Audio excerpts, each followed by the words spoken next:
First of all, thank you for joining us in person. It's so nice to have people in the room. And thank you also to everyone who's joining us virtually on Zoom. I'm very pleased to be having Scott Dickerson here for a discussion and reading of his novel, Telling Stone. And I have a few words to say about Scott Dickerson, that he is a conservation biologist, hunter and gatherer, artist and designer, and maker of fine furniture. He served as executive director of Coastal Mountain Land Trust for 16 years. He lives on a small farm in coastal Maine where he herds muskmelons and celebrates sweet corn. His first book, To Save a River, tells the story of endangered Atlantic salmon in Maine's Ducktrap River, and Telling Stone is his first novel, which explores Paleolithic people and the art revolution they created. So without further ado, I will turn it over to you, Scott, to tell us more about that. Thank you very much, Julia, and welcome all of you in person and those of you who are probably still joining up digitally, virtually. First, big thanks to the library and Julia for organizing this and hosting this. It's the major pleasure of the post-publication part of having a book is actually talking to people about it. If you're an author like myself, it's probably only going to sell a small number of hundreds of books. It's not an economic enterprise, so you've got to get your pleasures in different ways. And I really, really enjoy the readings I've done and the signings I've done because it gives me a chance to talk with people about this. And people have had great questions and comments. So welcome, everybody. A couple of thoughts about how I'm going to do this. The way I like to do this is to read about a 2 to 3 minute excerpt and then actually have a little break and see if people have questions about that or comments about that. If there's going to be any part of a conversation, I was in that field a little bit, conversation about what they just heard or anything else that comes to mind in regard to the subject. So that's how I'm going to do it. There's basically 4 sections like that, and we'll work our way through those and then kind of finish up with a round robin of questions. And I think that people on Zoom are able to zoom in with questions. Yes, thank you. I forgot to mention, anybody on Zoom, type your questions into the Q&A or the chat, and I can read them out loud. And I won't see them, which is probably advantageous because I won't be up here trying to figure out how I'm going to answer them while I'm actually trying to read. So without any further, let me just march into the sort of an introduction of myself. My parents were both artists, and I grew up with a small library at home with large folio art books. And pretty early in life, maybe 8 or 10 years old, I discovered cave paintings in these books. Lascaux, Altamira, other caves of southwestern France and northern Spain. And I was quite taken with these images. To me, they were very evocative of the natural world, magnificently presented and created. So I got very interested very early in life in this. And then aside from maintaining a casual interest, I never did anything more until essentially when I retired from conservation work. At that time, I wanted to actually fulfill quite a long dream of mine, which was to write fiction. I had published a nonfiction book before that on Atlantic salmon conservation, but in articles on woodworking and furniture design and that sort of thing, but I've never really tried to create or even imagine a place and a people. So that was my challenge, and I jumped into it because now I have time to actually do that. So I did a lot of research, and I actually had maintained an interest in this during those 40 years between childhood, maybe more than 40 years, childhood and actually sitting down to write this book. So I had a pretty good background in what this was. And then I got more intensive about this, and particularly about the ecology of the Ice Age, as well as how the art was created and the archaeology that we do know about this. So I think an important thing to know about this is that archaeology can tell us a fair amount about these people through the artifacts that have been discovered, stones and bones, largely. This book is based 23,500 years ago, so not much really lasts longer than stones and bones. Very small amounts of wood. Imprints of things like rope in clay. You know, there'll be a kind of a little imprint of a segment of rope in clay, but that's about it for fiber that's known. So this is a great avenue open for someone who wants to apply their imagination to this, because nobody can cross-check you. I can proceed into thinking about this from my own knowledge and my own imagination, and that was really the fun. What were these people thinking about? How did they make this art, and why did they make this art? No answers are available on that. So what you're going to hear are my speculations from actually the very opening of the book. He stood still on a narrow ledge more than a man height above the ground, surrounded by slopes of the forested ravine, listening. The brook burbled below, ice along its margins, just enough noise to make him wonder if it would distract him from the sounds he waited to hear. At least the wind stayed on the ridge above, breathing through the tops of the long-needled, barely rustling the few remaining wide leaves hanging in the shrubs beside him. The small gray and buff birds that visited now before the snow season scratched among the brittle, fallen wide leaves, pecking at revealed insects and seeds. He waited for the stop and start sound of sharp, heavy hooves approaching, crunching the trail's frozen mud, or the more definitive crack of a dead branch. Standing in silence at the end of the solar light gave him time for his mind eye to see what he carved into the soft pale stone on the wall beside the cave's mouth. Did I dream that shape during the previous lunar light? Why did I know to carve a silver-sided there, or did I simply awake after first light, notice the smoothly rippling flowstone, my mind eye seeing river, and seeing the silver-sided that might fin through it? Early in the next green season, the crimson-fleshed, arm-length silver-sided would come up the river below the green hearth's cave to be caught for feasting and drying. The abundance of the tall antlered and silver-sided were what kept the band alive when other meat was less available or more difficult to kill.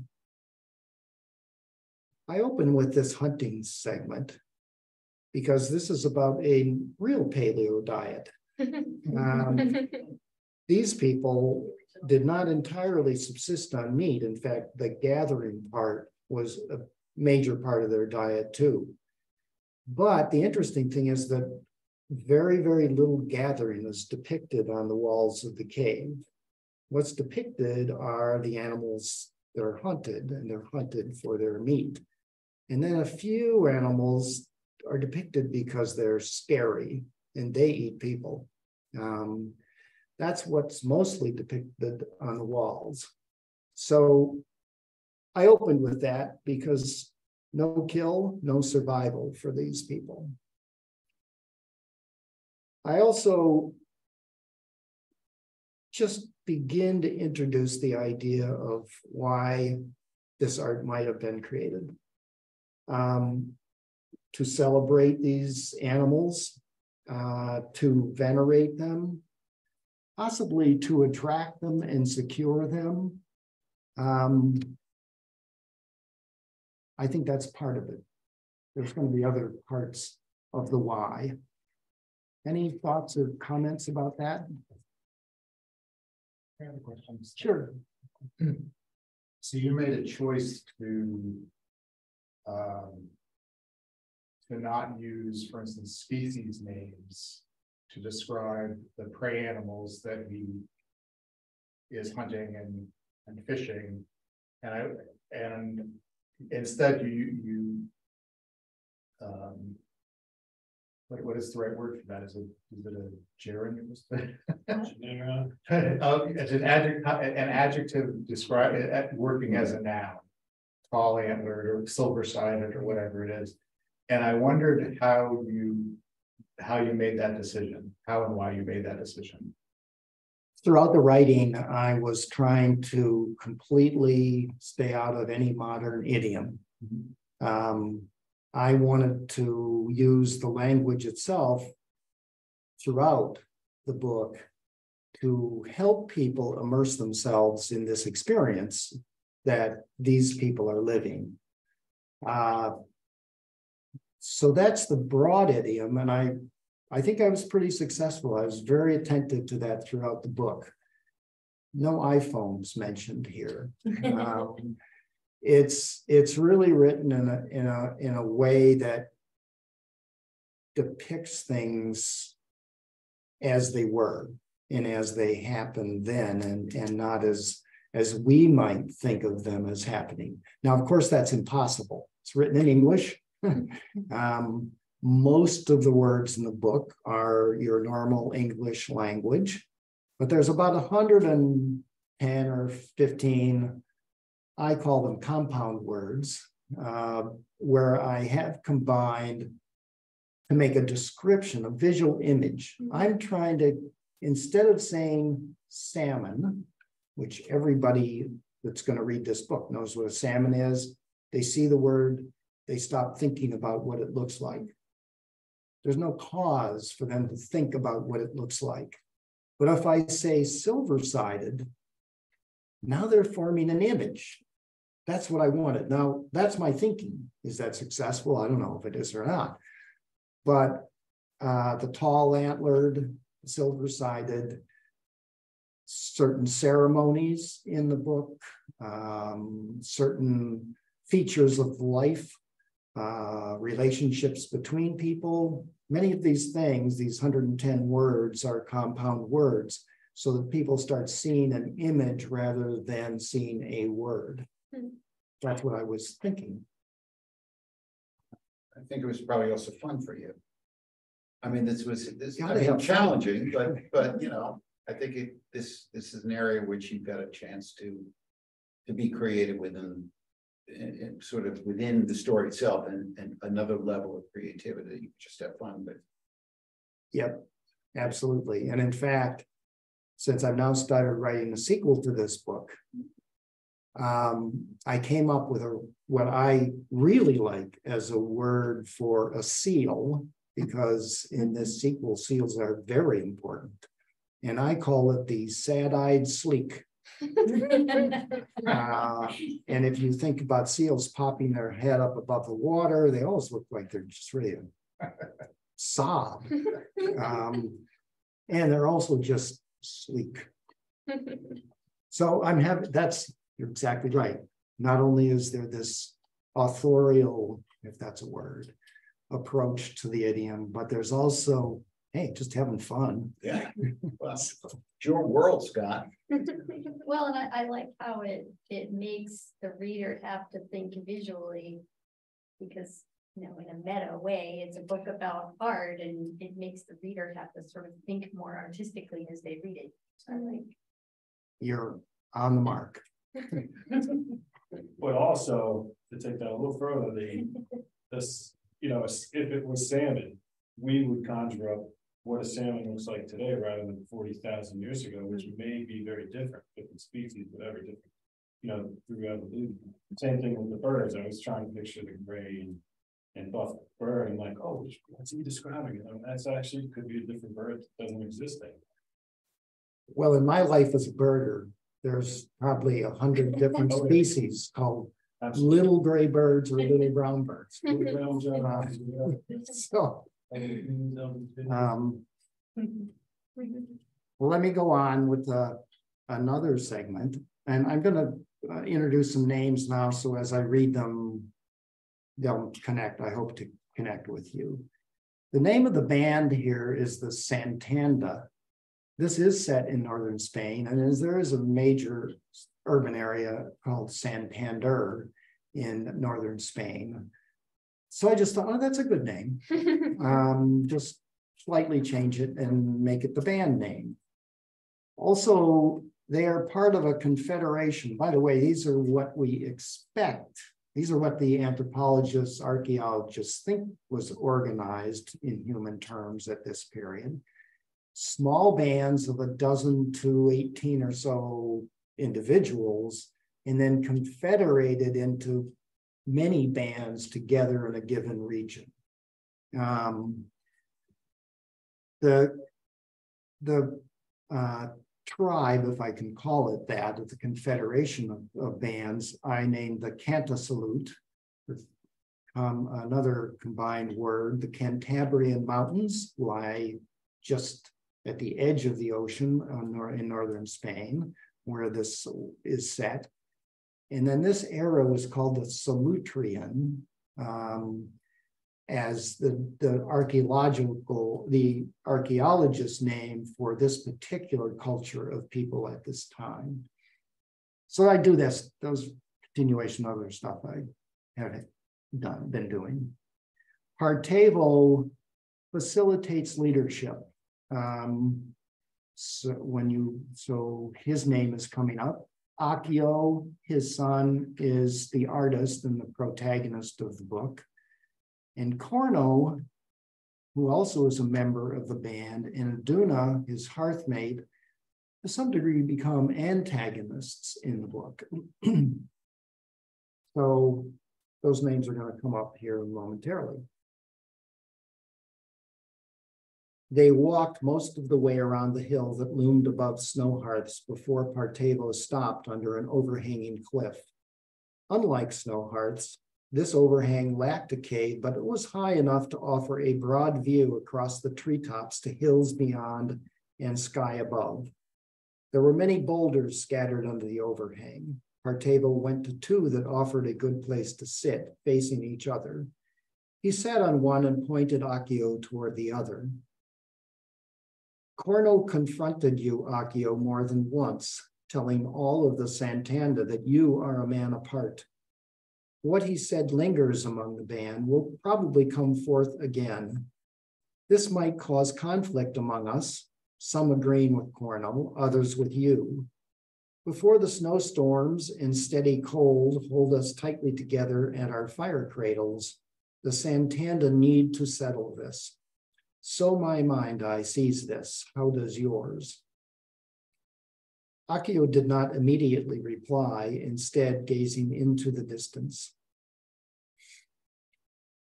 So it comes to this, Corno causing strife for the band. Such conflict among us has never happened before, as far as I know, never told about. And when I went to Boca Hearts for the gathering of the Canta Salute after I became man, I heard of nothing like this in any band. All have such power, all live among such abundance. There is no cause usually for conflict. But now comes Corno, joined by Aduna, so far raising this only among us. Where will the Santana stand when all tell what their mind eyes see? If others join with Corno, the band could split apart. How could it ever come back together again? What I just read in the way this book is designed is in italics and separated by the italic subsections. And these are thought balloons. You can think of these as you read the book as thought balloons. It was my convention because I wanted ultimately to explore the thoughts of the artist as this person is creating the art. What is this person thinking about? That's the main thrust of the book. So this was a convention I used simply to introduce a way of the thoughts coming out. I had several what I call first readers who saw the book early on. Some of them thought that was pretty cool. And someone objected greatly to it. Thought it just muddled up the whole thing and it made it hard to stay with the program. And so I had to think all that through. And then, as you can see, I decided to keep that. And I mainly kept it for the reason I just said. It gave me an opportunity to be very explicit about how an artist was thinking as they were creating the art. Also worth pointing out here that this is an ice age, but there are no glaciers here. There is instead tundra and grasslands and forests and ocean shores. The climate is cold, but that doesn't mean it's nonstop freezing. It's an oscillating climate in a narrow range of the ice age, but nevertheless warmer periods and cooler periods. The food is large and small animals, seeds, nuts, roots, forbs, and it's quite abundant because of the low population density. There's a lot of food in this situation, although it can not be so much easily accessed in the 7 months of deep winter that would occur at this point in time. Interestingly enough, there's no archaeological evidence whatsoever in this period of any violent conflict between the bands. There are no arrow points in ribs. There are no cuts on bones indicating that people were perhaps eating people, which is seen elsewhere. In this period of time, the thinking is that the food was so abundant that people really didn't need to fight over it. However, as I just related in regard to Cornum, Oduna, and Akio, they're certainly cram people together in a small space and it's really cold and you're going to stay in that a lot of the time for 7 months. There's going to be some interpersonal conflict. Any thoughts on any of that? I have 2 thoughts.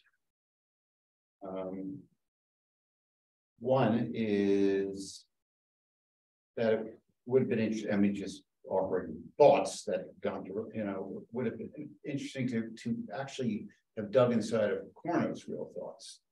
What was he objecting to? I mean, that might have been an interesting way of framing the story, because I guess I don't buy the fact that everybody loved each other. There's never been anybody's even been any trouble at all except Corno.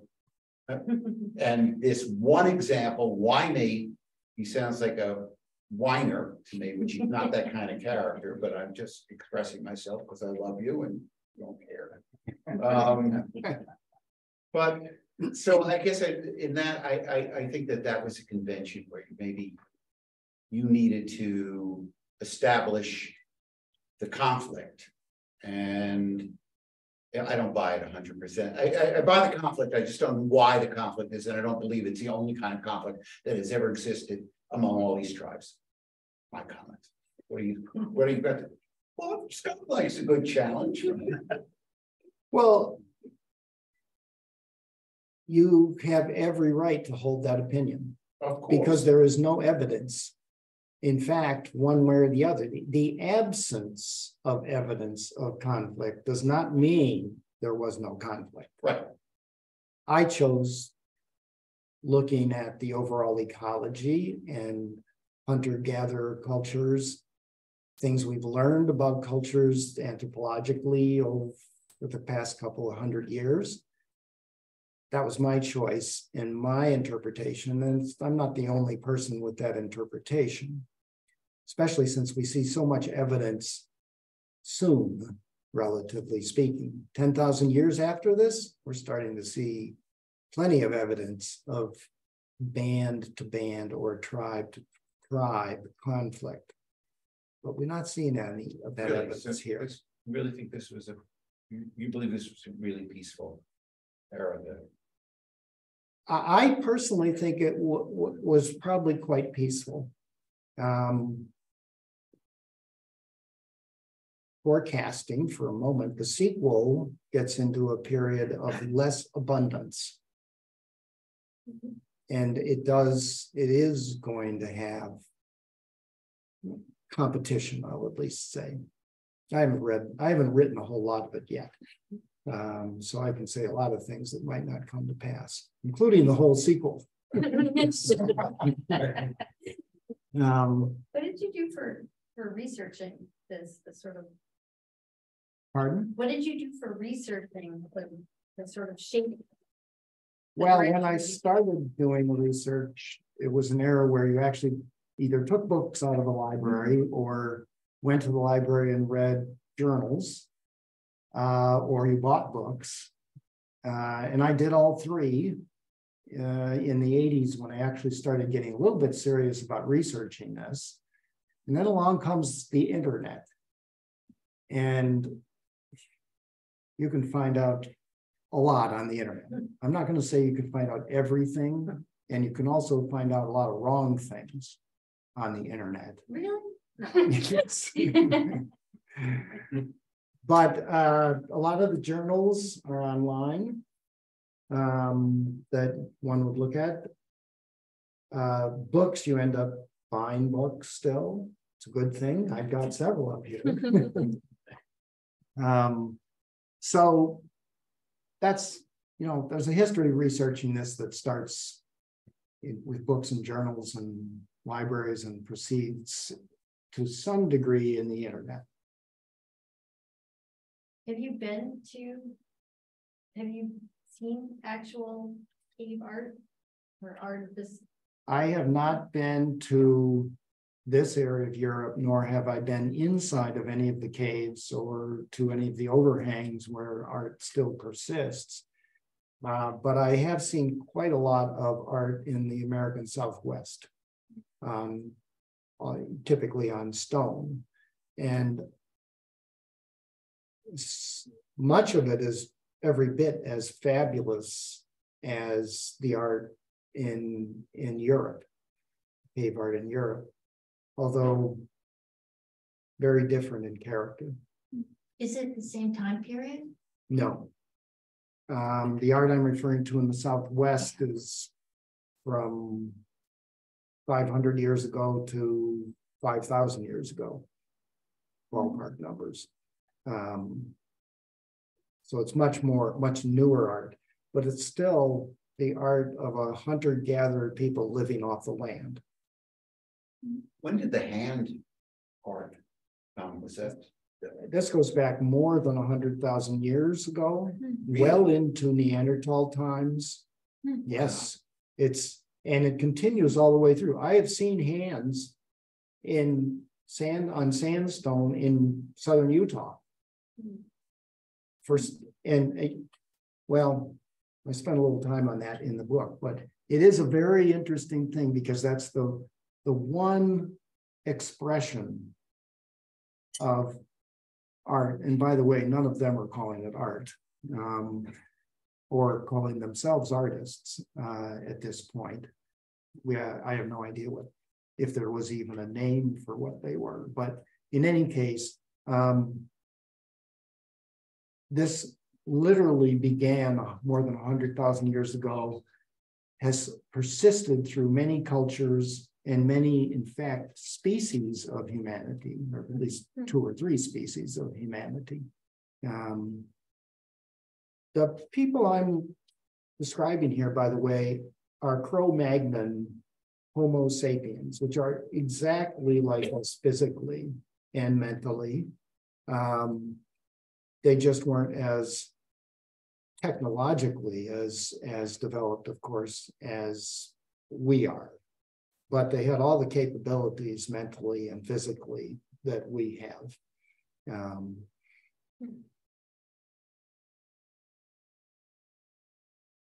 We have a question on Zoom. Okay. Someone asks, what do you mean by the term mind-eye? I use the term mind-eye as the thought of a person.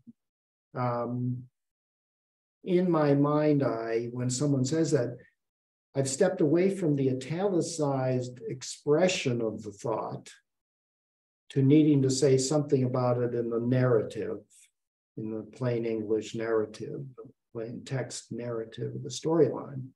So when I say that in Akio's mind eye, I'm simply tying it back to what he's thinking or anybody else's thinking. It also avoids what was just brought up. Why didn't you have Corno's italicized thought patterns? I thought that would be way too confusing. But I still want to talk a little bit about what Corno might say. In my mind, Akio, you are a man apart. He might say, for instance. He's saying, my thoughts, I think you are a man apart. So that's how I use that term.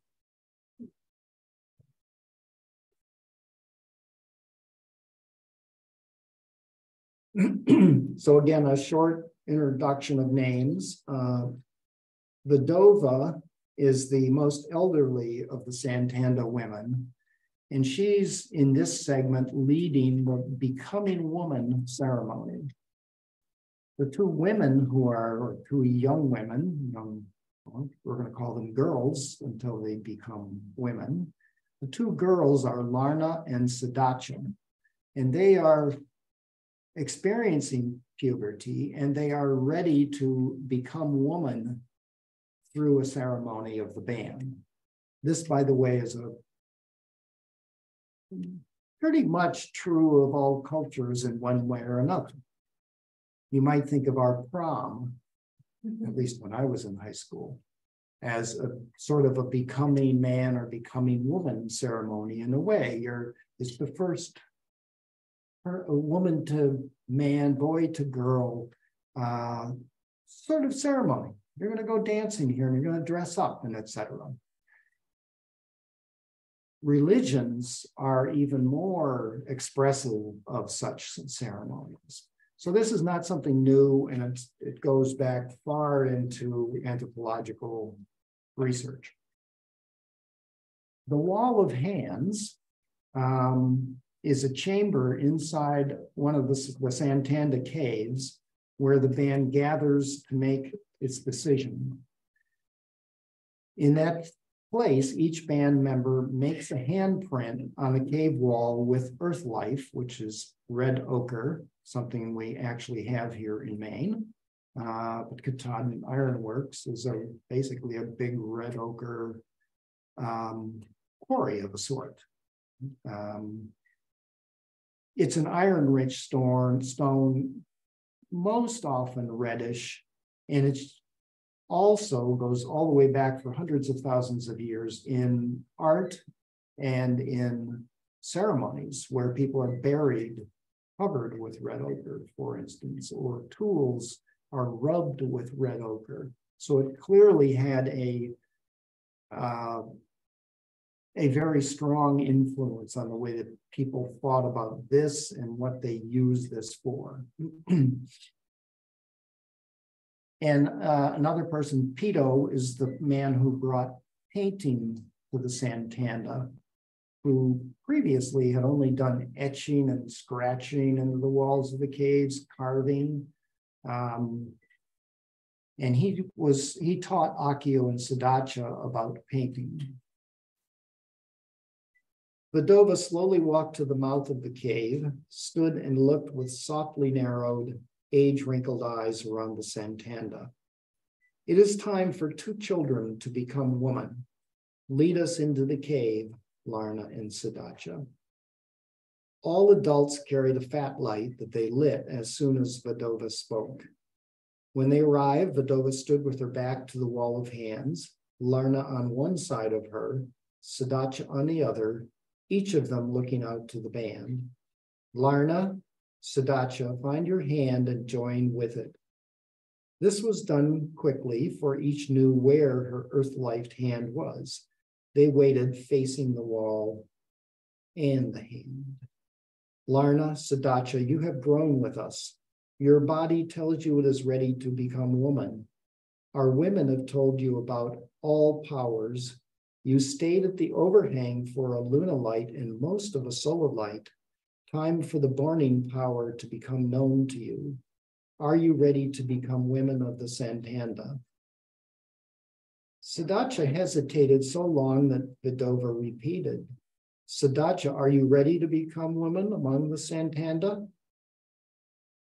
I am ready to become woman, she replied, looking around the faces of the band. But I might be a different woman than many, if not all.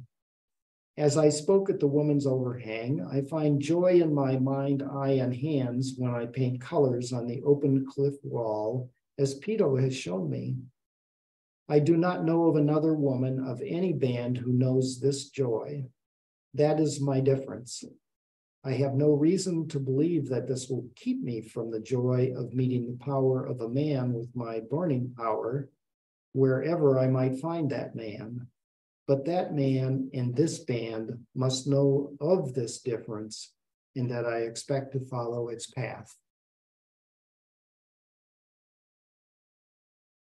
We don't know the genders of the artists in the caves, but there's no reason to think they were all men.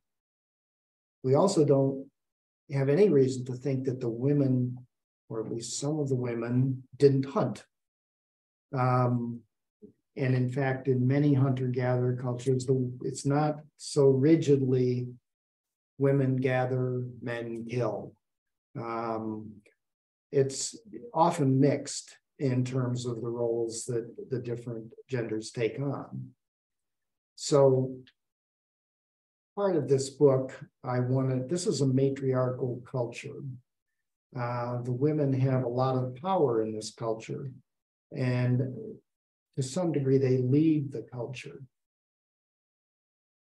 This is true of some hunter-gatherer cultures that we have been able to study contemporaneously before they became colonized and indistinguishable to some degree or another from everything else. But for various reasons in this book, I chose to make it a matriarchal band. And that led me to explore the topic of how the ceremony by which women become women might actually play out. So that's the thread that we're referring to here. And why did I choose that? Well, this band can't survive unless women can bear young, period. There's no replacement without having babies, borning children. And with that power that they hold, that is, the baby comes from the woman in the most visible and direct and observable moment. That's why I think women have so much power in this band. And I think it's the foundation of the matriarchy that I built into this particular storyline. Thoughts about that? Questions? Do you think that the level of sophistication in terms of language, just curious, I mean, the ability to have these kind of thoughts, because one always thinks they're primitive, you know, how could they be as smart as us, you know? But then that, you know, that's clearly prejudicial on our part. But do you think that, I mean, that to believe that people who came before us weren't as smart, or so do you believe that they did have the same sort of basic mental capacity that we do now? Not the sophisticated abstract thinking, because I know that was part of their thing. And did you also think that they were able to communicate? I mean, is this more your fabrication to tell the story, or do you actually think the story? Well, there's no disagreement that they had language. The way a lot of what we know about their capability to have intelligence and language and conception of ideas is by the shapes of the inside of their brain case, their skull, and what areas were larger, left an impression, bone that could be studied and implied the shape and structure of the brain. But these people were 100% as intelligent as we are. They simply were not as technologically developed as we are. And I actually would say that your comment about their ability to have abstract thought and such related, maybe one might say higher level thinking, I think they probably certainly did. All hunter-gatherers carry their history by oral histories. They talk to each other generation by generation, telling each other the stories of their past, their forebears. They also had fears and hopes and ambitions and shamans, and they also had art. They did art, and it's pretty hard to imagine them not being a pretty sophisticated intellect to place these things on these walls with clearly a purpose. This wasn't doodling. So that's what we think, we being amateurs like myself that have studied the research, and then of course professional archaeologists and anthropologists.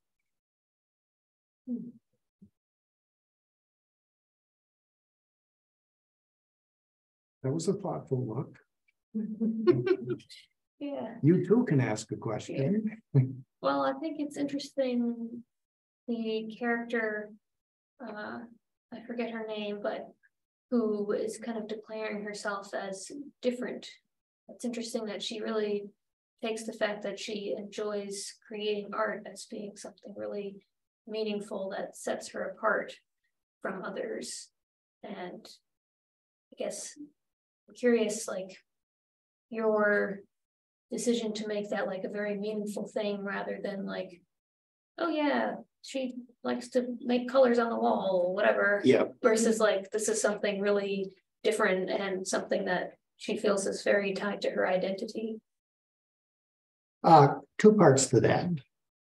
I chose this particular 23,500 years ago because it was very early in this renaissance of art that appeared in northern Spain and southwestern France. So this is not the most highly sophisticated art yet. And my supposition is that these are people exploring and beginning this experience. And in this particular band, and this may be a completely artificial construct that I chose, but as part of that emerging into a new realm of creating art, that it's not necessarily that everybody got there at the same time. And part of the conflict that's in this storyline surrounds a woman who happens to also be a person of interest to my main character as a possible hearthmate, that this is part of that tension between Corno and Aduna and their daughter, Sadacha, who is this first woman learning to paint. So this was all part of, this may be somewhat contrived, is what I'm admitting here. For the purposes of the storyline. Does that get there for you? Yeah. I mean, it makes sense that it wouldn't be everybody all at once suddenly was making art. Right. Yeah, That had to be shared by individual people, and that, yeah, some people might have, I mean, like even today when a new thing comes into a culture or society, there's lots of people who are like, oh, what's this? And like, this shouldn't be like, I don't know, people resist difference and change. So I can imagine that happening. Yep, we'd have to think it's very likely. But and a really important part is that this is early in this development of this 10,000 years of fabulous art. And the interesting part is that in this area, this art came to be started about 24,000 years ago, and then came to a rather abrupt end around roughly 14,000 years ago. And thereafter, in that area, there was no such expression of art. It was the Solutrean culture followed by the Magdalenian culture. And those two cultures made this magnificent art, and then it was over. There's a whole subject of a book right there. It's like the Greeks. Yeah. Flourishing way of being, and then Yep. Like America, if we don't take better care of it.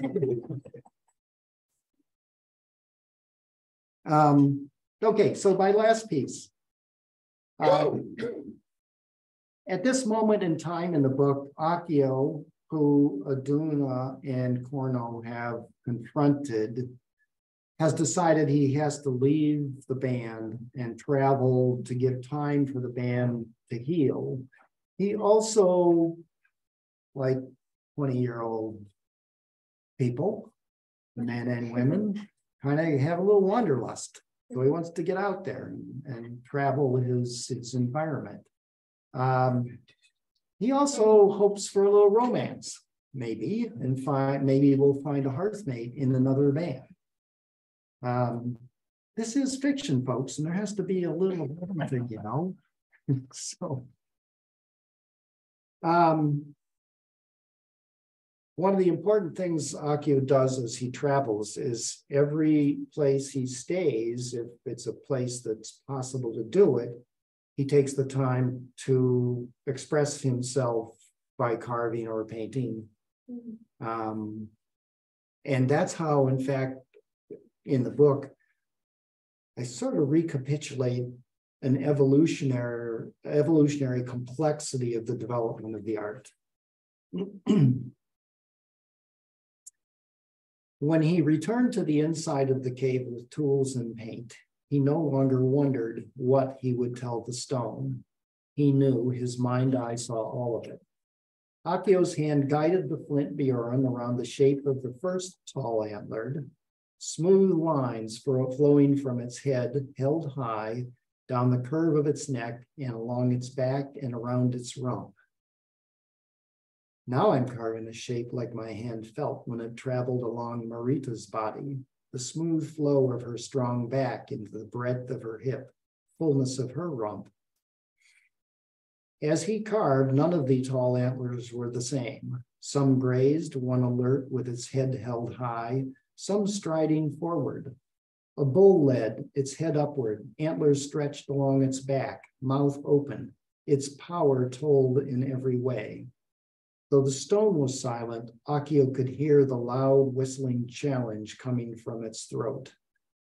7 cows followed, each as long as his forearm, separated by irregular spaces. He stopped carving when we reached across the entire length of the smooth, light-colored wall.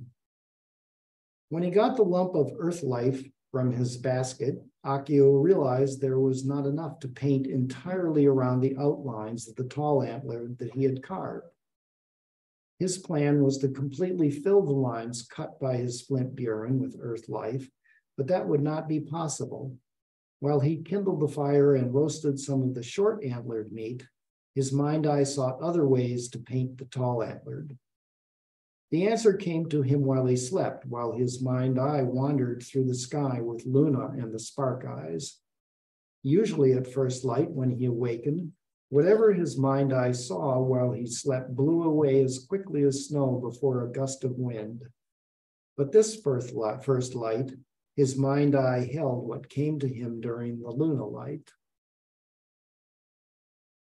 To completely fill the outlines to tell power with earth life isn't necessary, isn't even respectful.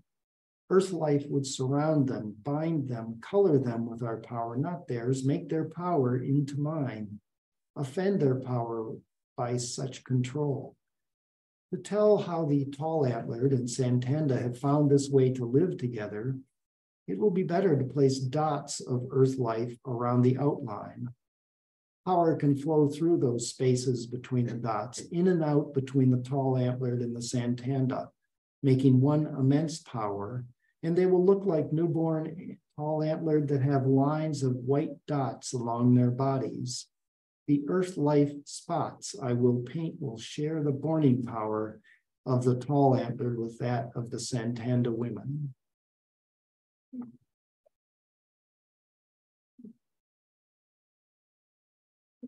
Hence, the cover of the book and the dotted outline. This is from the Covillanes Cave in northern Spain. It is a line of tall antler depicted across the cave. Oh, that's right. We have the image up there.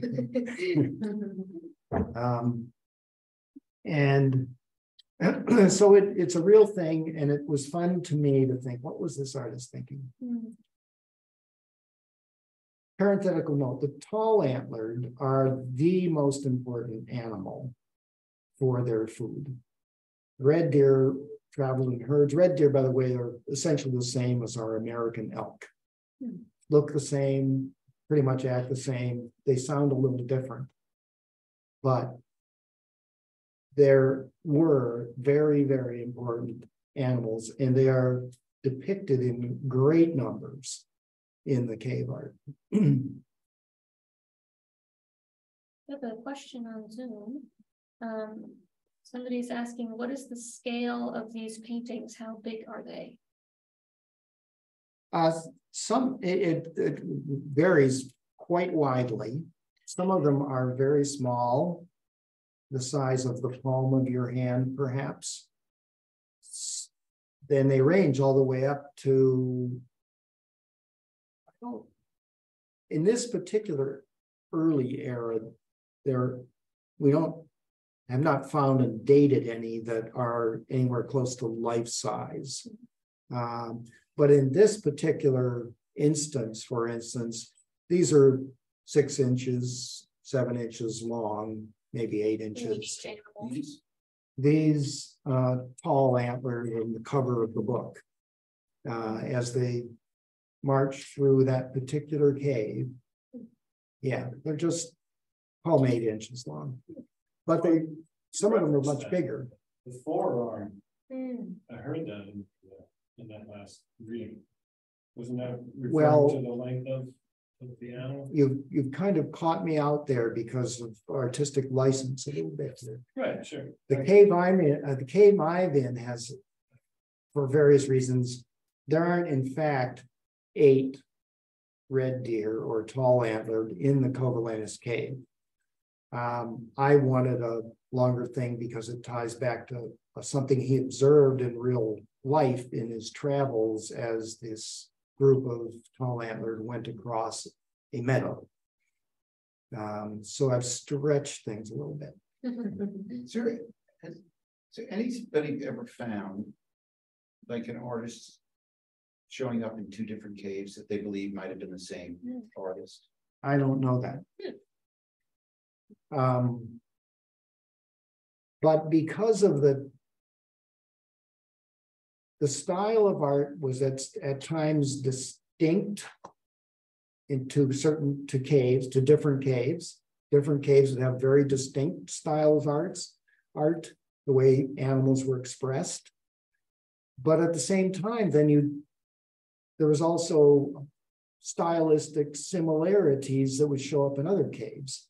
So the thinking is that probably, especially since the bands intermarried, certainly they have to or they all be inbred, then it's very likely that the style of art had some transportability from one cave to another.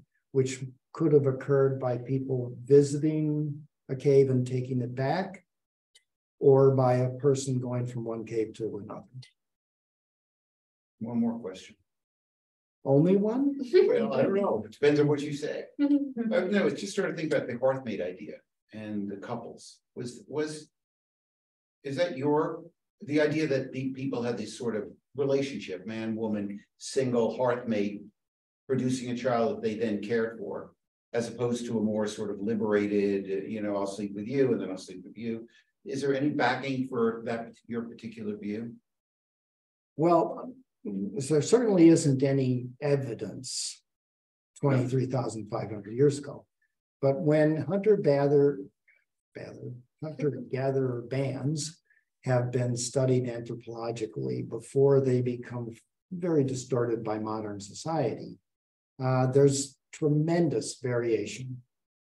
But fidelity is often the case, especially once children are part of the scene.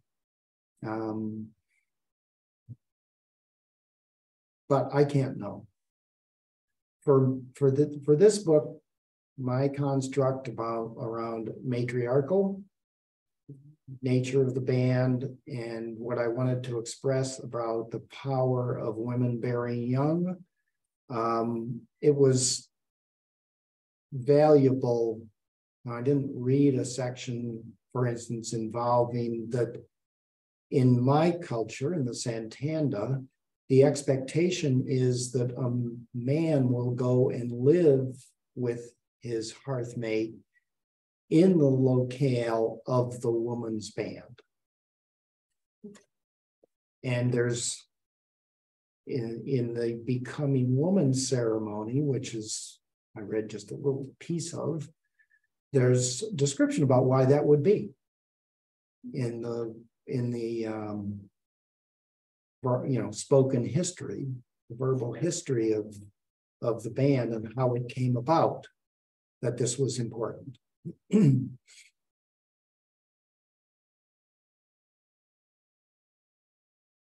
So that completes the reading, and I'm looking at my notes of things that I was supposed to cover sort of in summary at the end, but I lathered on enough to kind of cover most of these things. I think I hope you've gotten some kind of good glimpse into the book and some kind of glimpse into how I came to think about things this way. And I hope that if and when you read the book, that you really do be immersed in it. The whole idea here was so that you would have this experience and have some understanding of how does art originate, how do artists think, and what might it have been like when this first really phenomenal art started being created. Thanks for coming. Yeah.